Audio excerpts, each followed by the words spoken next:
토트넘이 프리시즌 첫 경기에서 패배하긴 했지만 포스테코글루 감독이 어제 경기에서 대략적으로 자신의 전술의 틀을 보여준 경기였기 때문에 손흥민 선수가 경기에 출전했을 때 어떠한 플레이를 하겠구나 라는 것들이 어느 정도는 그림이 그려지는 경기였어요. 어제 토트넘의 전술을 살펴보면 포스테코글루 감독이 셀틱에서처럼 좌우 풀백들을 중앙 지역으로 움직이게 만들어서 인버티드 풀백의 역할을 부여했거든요.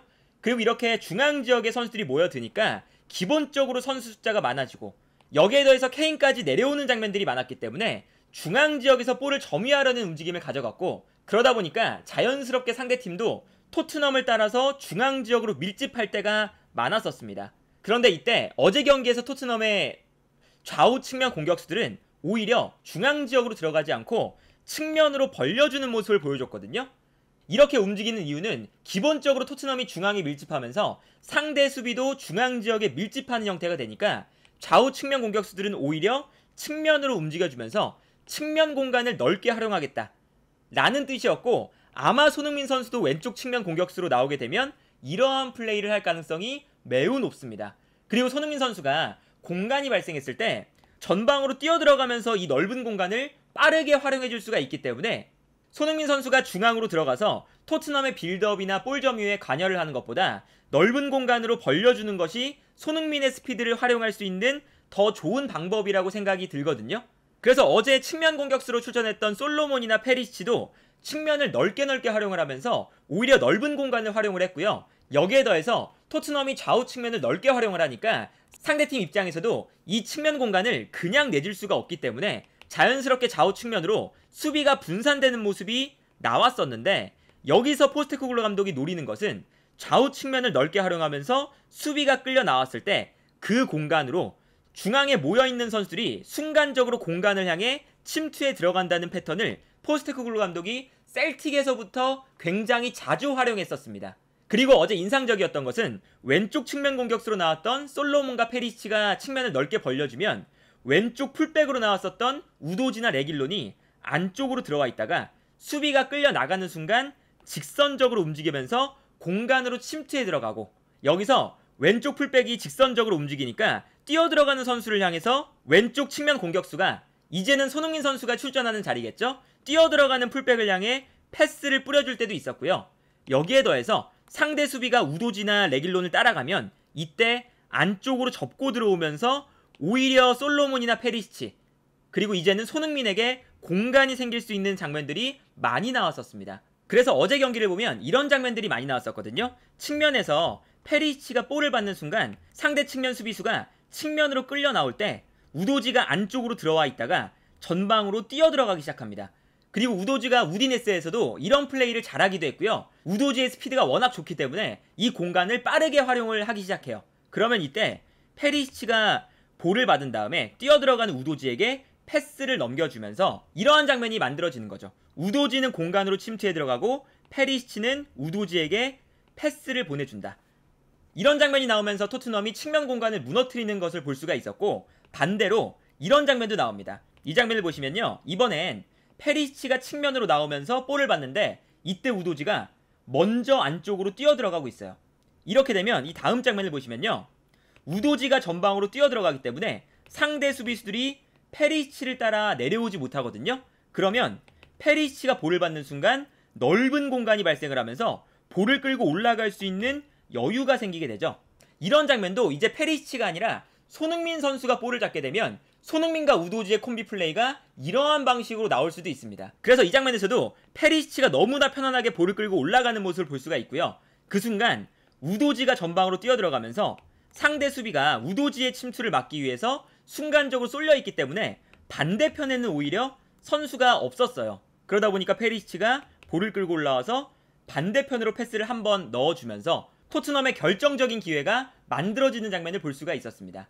그리고 기본적으로 이런 장면처럼 좌우 측면 공격수들이 넓게 퍼져 있고 안쪽에는 공격수들이 몰려 있기 때문에 상대 수비 입장에서는 안쪽에 있는 선수들을 막기 위해서 안쪽으로 들어가는 순간 측면 공격수들을 놓칠 때가 많이 생겨요.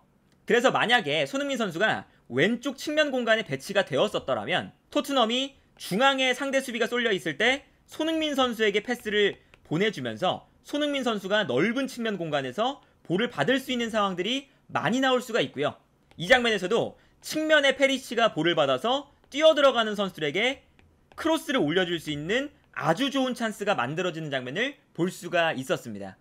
그리고 기본적으로 손흥민 선수 뒤에서 뛸 가능성이 매우 높은 우도지가 우디네스에서도 보면요, 측면을 넓게 활용할 때도 있고요, 페널티 박스 안으로 침투할 때도 있거든요. 그러니까 오버래핑과 언더래핑을 동시에 할 수 있는 선수라는 뜻이죠. 그러다 보니까 손흥민 선수 또한 측면을 넓게 활용할 수도 있고 안쪽으로 들어올 수도 있는 선수다 보니까 우도지와 손흥민이 계속해서 스위칭하는 플레이가 나올 수가 있어요. 손흥민 선수가 안쪽으로 들어가면 우도지가 측면으로 오버래핑을 하고, 반대로 손흥민 선수가 측면으로 수비를 끌고 나오면 우도지가 공간으로 침투해 들어가고, 그리고 상황에 따라서는 우도지를 수비가 따라가면 손흥민 선수가 안쪽으로 들어오면서 2차적인 침투 플레이를 가져갈 수가 있는데, 여기서 지난 경기에서 좋았던 포인트 중에 하나가 메디슨이 이제 있기 때문에 메디슨과 케인이 공격의 연결고리 역할을 해주거든요.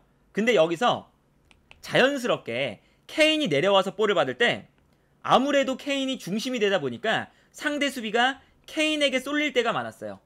그런데 케인에게 수비가 쏠리면 메디슨에게는 약간의 공간이 생기면서 메디슨이 비교적 여유롭게 볼을 받을 수가 있는 상황들이 나왔었습니다. 이렇게 된다면 메디슨이 여유롭게 볼을 받아서 뛰어들어가는 손흥민에게 패스를 뿌려주는, 이렇게 아주 좋은 장면들이 만들어질 수가 있고요. 반대로 메디슨이 계속 볼을 잡게 되면 상대의 수비가 분산이 되기 때문에 이때 케인이 볼을 받아서 조금 더 여유롭게 손흥민에게 패스를 뿌려줄 수 있는 이러한 장면들이 나올 수가 있는 거죠. 그래서 어제 경기를 보면 이런 장면들이 많이 나왔어요. 케인이 볼을 받으러 내려왔을 때 자연스럽게 메디슨과 함께 왼쪽과 오른쪽에서 공격의 연결고리 역할을 하고 있는데, 그 순간 아무래도 케인 쪽에 선수가 쏠리게 되거든요. 그러면 메디슨이 편안하게 볼을 받을 수 있는 여유가 생기고요. 여기서 메디슨이 볼을 받는 순간 메디슨 또한 찔러주는 패스를 워낙 잘하는 선수이기 때문에 뛰어들어가는 선수들에게 패스를 뿌려주는 장면들이 자주 나왔었죠. 그래서 메디슨의 활용법도 아마 손흥민 선수가 침투에 들어갈 때 훨씬 더 좋은 패스가 도달할 수 있는 그런 장면을 만들 수 있다는 점에서 아마 손흥민 선수에게도 다음 시즌 더 좋은 활약을 보여줄 수 있는 포인트가 되지 않을까 싶고요. 여기에 더해서 기본적으로 포스테코글루 감독이 좌우 측면을 넓게 쓰는 이유 자체가 상대 수비를 끌어내면서 이 공간으로 침투해 들어가는 것이기 때문에 기본적으로 손흥민 선수가 측면이 아니라 약간 중앙 지역에서 플레이할 수도 있을 거라는 생각이 들어요. 대신에 우도지가 높게 올라오면서 측면을 넓게 활용해 줄 수도 있고요. 반대로 손흥민 선수가 원톱에 배치되면서 왼쪽 측면에는 페리시나 솔로몬이 나와서 수비를 끌어당기고, 이때 손흥민 선수가 비어있는 공간을 향해서 침투에 들어가는 장면도 아마 많이 나올 수가 있거든요.